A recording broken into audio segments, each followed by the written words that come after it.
Welcome back to Pageants and Pythons. Today we're going to be exploring these magic holographic molds that I got off Temu. So I'm going to try a couple of different ways to fill them and let's see which way turns out best. First thing we're going to use is just regular 2-part epoxy resin. I've stirred this for 8 minutes. Recommended it's 2 to 3, but I like to go with 8 minutes, sometimes even 10, depending on how much resin I'm using to make sure there's no bubbles. So we're going to make sure we get that in all the cracks using a popsicle stick and just let it sit. Next thing I'm going to be using is alcohol inks. So I have mixed those directly into the epoxy resin. One is a fuchsia, the other is a navy blue. And I'm going to be kind of combining these two colors together, just seeing how that works at the end. Again, you can use any colors you like, just have fun with it. So these I'm going to do just a solid blue.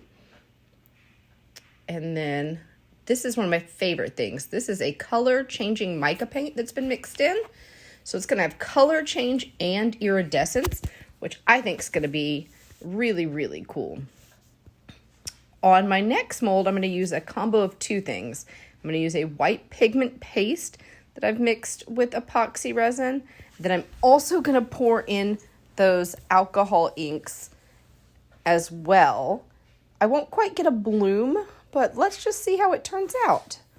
I love playing around with different things and experimenting and trying all sorts of stuff. Epoxy resin is so much fun and so forgiving, and I don't think you can really get it wrong as long as you follow the process and stir enough. So these last molds, I'm going to use just a pure white, and the way that I get this thick opaque white is by using what's called a pigment paste. If you're using alcohol inks and things like that, you can use a sinker white, but I really like the pigment paste because you see how thick that is just in these. So then when we pour it into our single molds, it's going to be even thicker. So this is our final one right here. Again, this is just an epoxy pigment paste. I'll put links to all the different products used in my videos below. And then I just take a toothpick and kind of make sure we get around that top part. Otherwise, it will ruin the earrings. All right, so then we're going to let these sit for about 24 hours.